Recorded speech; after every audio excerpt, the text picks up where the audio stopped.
right, 5 minutes after 11 o'clock. Did you watch the opening on the video, Robin, of the Writers and Illustrators of the Future ceremony, award ceremony? Yeah, that was awesome. You showed it to me. Remember the artist on the stage? Yes, I do. That was putting that artwork together? That's an amazing feat. We saw one of those kinds of demonstrations in Chattanooga one time, remember? It was a guy, he did a picture of like Martin Luther King or something, remember? Yeah, but he painted it, he did it upside down. Yeah. They all do them upside down. I wonder why that is.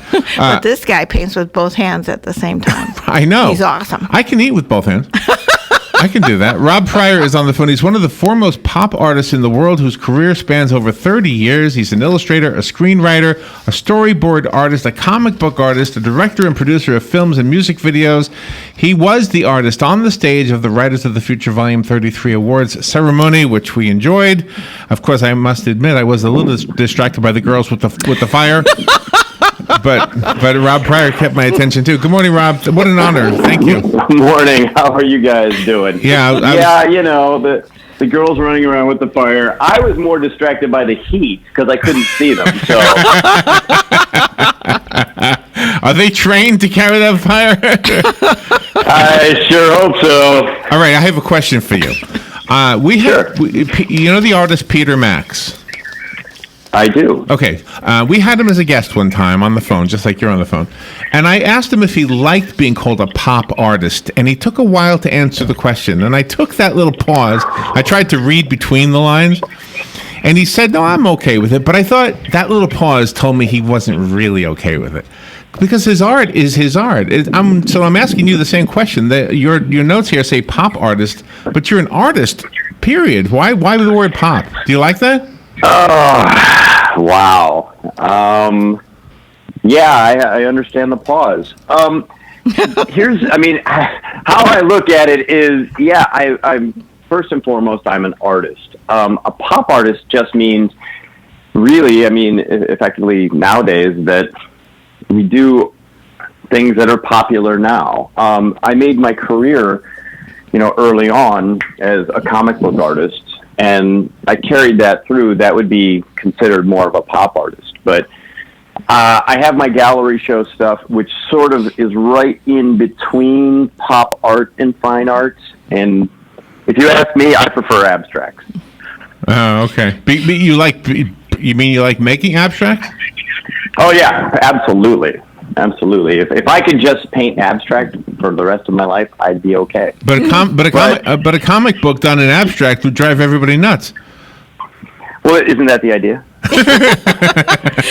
And you are credited for the comic books for Spawn, Heavy Metal, Buffy the Vampire Slayer. I mean, gosh, you are a rock star among the artwork. Well, I don't know about that, but sure, go ahead and that's fine. I'll take it. The idea that you can do art as a performance, though, is that something that's difficult? The whole ambidextrous thing that's pretty impressive. But like a lot, thanks. I don't know how is it as a performer though? Do you like it? Wow. I'll give you the long story as short as possible. I don't know how to paint any other way. So when people come to me and they're like, how come you don't paint like that in your studio, dude? I was like, yeah, no, absolutely. Everything you see is exactly how I paint. And here's a long story short. There was a rap artist, his name is Tech9, and he asked me, he's a good friend of mine, and he asked me if I would go on stage and paint with him. And for months, I was like, he called me like every other day. He was like, come on, paint with me. And I was like, no, I have stage fright. I don't want to do that. And he goes, look, when you walk out on stage, you won't see anybody. The lights will be in your eyes. Well, he lied. Of course. I walked out, and the first thing I saw was like all of these heads, and it was like that Charlie Brown moment where you just hear walk, walk, walk, walk, and their heads grew big. And I was like, well, I'm going to apologize to him. I'm going to walk off stage and go cry in a corner or something like that. I just can't be up here. And I turn around, and there's my wife with her arms crossed, looking at me, shaking her head, no. No. So I was like, wow, face the crowd or my wife. I'll take the crowd any day. Fantastic. And that was it. And really, for me, painting on stage and painting in my studio, once the music is loud enough, I don't pay any attention to, and I just paint. And most performance artists do what's called memorization art. In other words, they paint the same painting over and over and over again until they can paint it, until they can just blindfolded. paint it. Yeah, that makes sense. Yeah. And the one thing I try not to do ever, in fact, I never repeat a painting, ever. Whatever I do is one of a kind, and but I have the guy who did the lily pads. What was his name? Monet. Monet. Okay. Yeah. My theory is this: they didn't have reproduction techniques back then. They had to do them over and over again. Right? Oh, well, yeah, but they're not really the same. I mean, they're beautiful pieces of art. Oh, right. When you're doing a face that you've done 1,000 times, if you can't paint that blindfolded, something's wrong with you. That's right. We had on who was the artist we had on who was also on stage? Larry Elmore. Larry Elmore was on. Larry, oh my God, I love Larry. He's amazing, an amazing artist. And he's the guy who did the cover of the book, right? The 33rd volume? Mm-hmm. Yeah. Right? Okay. Yeah. All right, so he's really good too, but still, he said he was intimidated by you. Yes, he did. I found that amazing. That's like saying Mozart was intimidated by Beethoven. It's like, holy mackerel. Yeah, I when it's funny because I've known Larry for years and years and years, and he was every time he's like, I'm never gonna do what you do, and then I finally got him to do it, and I was like, see how it feels. Good for you. He's amazing. He's absolutely, he's a really good friend, but he's also just one of the best artists I know. So I was very honored to paint with him. So one of the things I like to do when we speak to anybody in reference to the Writers and Artists of the Future, Writers and Illustrators of the Future contest, is to promote the contest. Because if there's an artist listening, in this case, or a writer listening who writes science fiction, you gotta give this a shot because it'll catapult your career.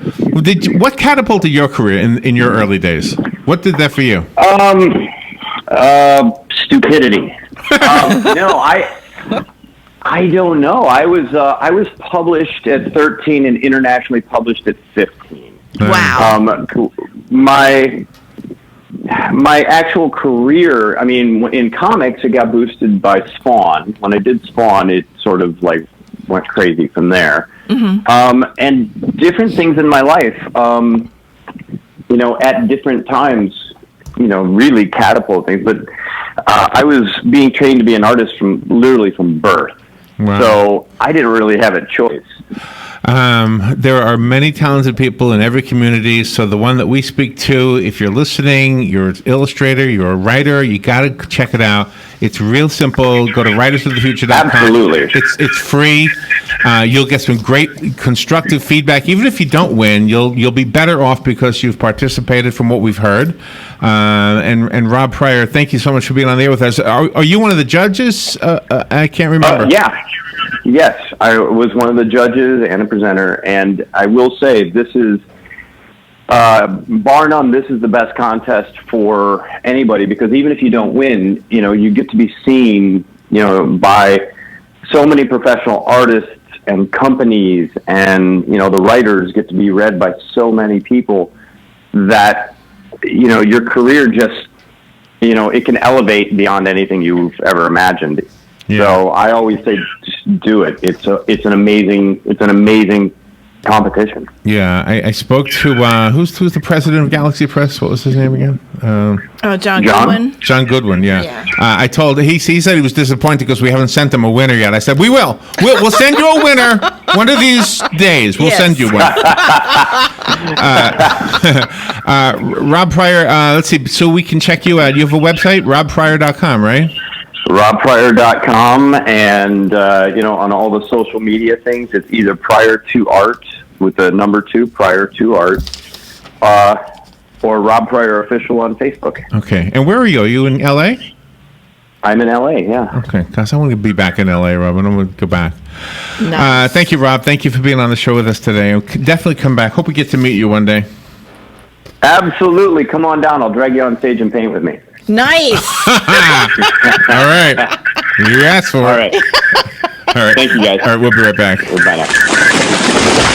That was the sound of a tree falling. It could be your tree. You're going to have it trimmed, but never got around to calling Pride Tree Service. It could have fallen in a field, and now all you have to do is call Pride Tree Service, and they'll have it quickly out of the way for a great price. But don't wait until the tree falls. It may not fall in the field. It may hit your car, your house, or worse. So call Pride Tree Service today and avoid